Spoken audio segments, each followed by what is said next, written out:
Fakta sebelum pernikahan digelar, Huildo ternyata bukan ayah kandung Enam. Ia adalah sahabat mendiang ayah Enam yang tewas dalam sebuah kecelakaan. Namun, Enam selalu merasa curiga bahwa kecelakaan itu bukanlah kebetulan. Ia menduga bahwa ayah tirinya lah yang berada di balik tragedi tersebut. Kecurigaannya semakin kuat ketika Huildo tiba-tiba menikahi ibunya tak lama setelah kematian ayahnya. Menjelang pernikahan, Huildo bertanya kepada Enam, apakah dia benar-benar bisa mengakhiri hubungannya dengan Dongju. Enam terkejut karena ternyata ayah tirinya dan juga ibunya sudah mengetahui hubungannya dengan Dongju. Bahkan mereka tahu bahwa Enam dan Dongju tinggal bersama. Huildo belum memberitahukan hal ini kepada kakek Enam, yaitu ketua Cha, karena akan tidak nyaman, takutnya kedengaran oleh besan mereka. Singkatnya, pernikahan pun dijalankan, dan Dongju dibawa pergi dari tempat itu lalu dikurung di gudang kecil. Rupanya, Enam sempat mengirimi Dongju pesan. Ia menyuruh Dongju untuk balas dendam kepadanya dengan menyuruh Dongju menggandeng wanita lain. Meski hatinya bakalan tercabik, tapi ia akan tetap menerimanya.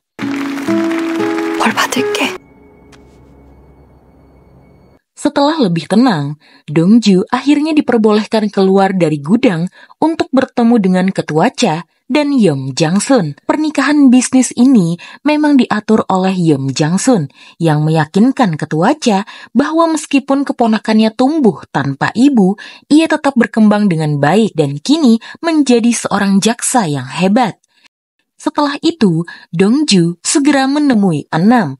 Tanpa ragu ia langsung mengatai Enam sebagai wanita jalang. Pagi ini, Enam masih terbangun di kasurnya. Namun sekarang, Enam justru menikah dengan pria lain. Dongju langsung melempar jam tangan yang pernah diberikan Enam kepadanya. Menurutnya, bukan hanya jam tangan itu yang palsu, tapi juga perasaan Enam. Dengan air mata yang hampir mengalir, Enam berusaha menahan emosinya.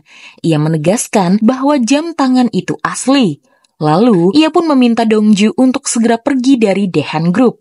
Sebab, kenyataannya, Huildo dan juga ibunya sudah mengetahui hubungan mereka. Namun Dongju tidak peduli. Ia menegaskan bahwa Enam tidak bisa lagi mengaturnya.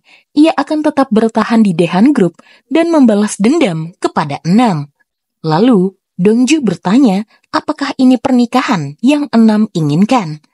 Enam menjawab dengan lirih, inilah pernikahan yang sesungguhnya, saling menguntungkan bagi kedua belah pihak. Pernikahan ini akan membuat perusahaan kakeknya, Daehan Group, semakin kuat. Sebelum pergi, Enam meminta Dongju untuk mengambil kembali jam tangan tersebut. Setidaknya, ia bisa menggunakannya untuk menutupi tato pasangan yang masih terukir di lengannya.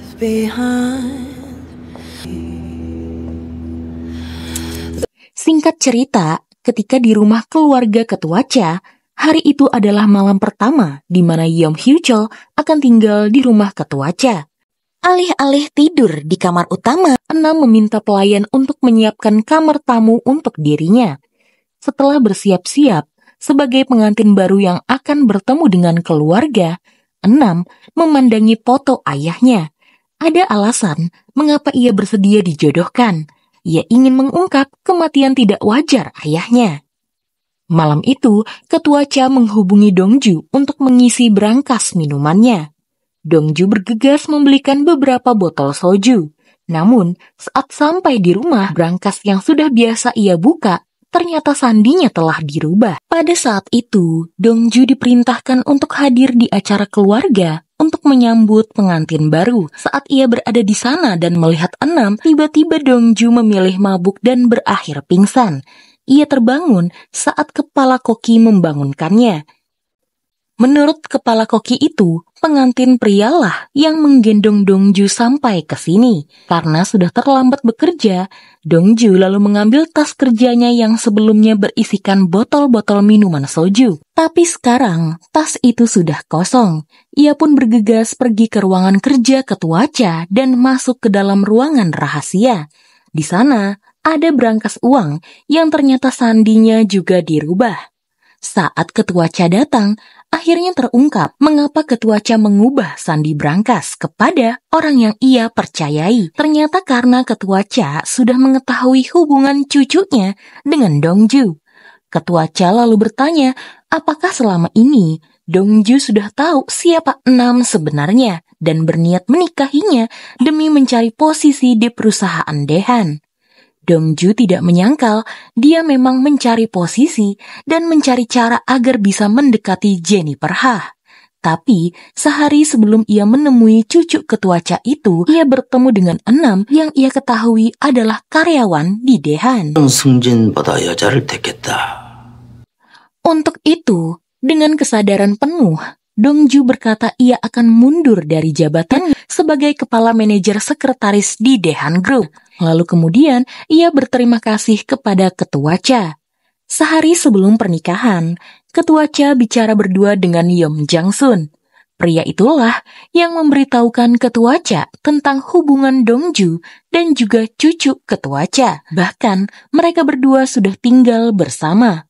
Yom Jang-sun seolah-olah tidak terima jika keponakannya akan menikah dengan wanita seperti itu. Tapi ia akan menganggap semuanya tidak terjadi apa-apa asalkan Ketua Cha menyingkirkan Dongju dari Dehan. Tapi Ketua Cha tidak akan membuat Dongju pergi dari sisinya. Ia malah membawa Dongju ke suatu tempat. Mereka pergi ke sebuah toko roti di mana penjualnya adalah seorang janda dan memiliki anak laki-laki. Janda tersebut mantan reporter. Ia bernama Ji Yong-su, mantan istri Ketua Cha, dan anak laki-laki tersebut adalah putra kandung Ketua Cha, Ji Sun-woo. Jika Ji Sun-woo merubah marganya menjadi Cha Sun-woo, maka harta kekayaan akan ia wariskan kepada anaknya itu.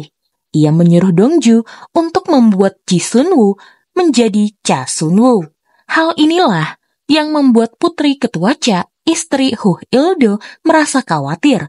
Tapi Il-do yakin semua itu tidak akan terjadi. Tapi setelah mengetahui ayah mertuanya itu baru saja pergi ke toko roti bersama Dongju, perasaannya sedikit campur aduk. Ia lalu mengingatkan mertuanya jika Tuan Yom akan kecewa jika Dongju masih bekerja bersama mereka.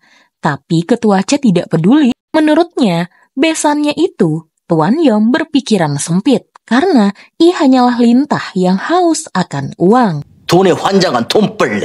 Setelah mendapatkan kepercayaan Ketua Cha lagi, Dongju kemudian datang ke kediaman Tuan Yom Jang-sun. Di sana, ia memberikan uang dolar dan sekotak emas murni.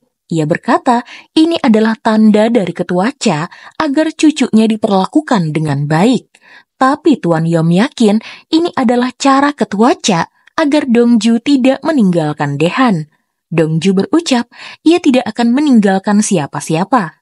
Entah itu Ketua Cha atau Tuan Yom. Ia juga berusaha melepaskan Enam dan bekerja seperti biasa. Namun Tuan Yom kurang yakin, mengingat ia sepertinya tahu sifat Dongju. 여길 떠나질 않네요.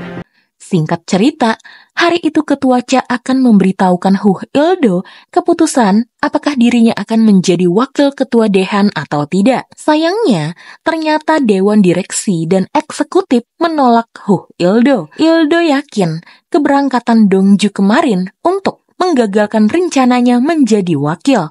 Padahal hal ini sudah ia impi-impikan. Tapi terpaksa ia berpura-pura menerimanya. Hal ini membuatnya semakin membenci keberadaan Dongju. Lalu setelah itu, Il-do memberitahukan Tuan Yom bahwa ia batal naik menjadi wakil. Menurutnya semua ini terjadi akibat ulah Dongju yang kemarin mendatangi direksi dan eksekutif untuk meyakinkan mereka agar dirinya tidak terpilih. Tuan Yom kesal, lagi-lagi semuanya terjadi karena ulah Dongju. Lalu, setelah itu sekretaris Tuan Yom menyuruh Dongju pergi ke suatu tempat, di mana ternyata di sana ia dijebak dan akan dibunuh. Beruntung, Dongju bisa bertahan dan membuat pembunuh itu pingsan. Dongju lalu melihat ponsel pembunuh itu berdering. Dongju lalu mencoba mengangkat telepon tersebut, dan si penelpon yang ia kenal suaranya berkata, 서동주는 그립다 네가 너무너무 그립다. 하루에 하나씩 너를 지워보지만 따스했던 너의 미소와 밤을 새워 나눈 이야기 못 잊어. 눈물만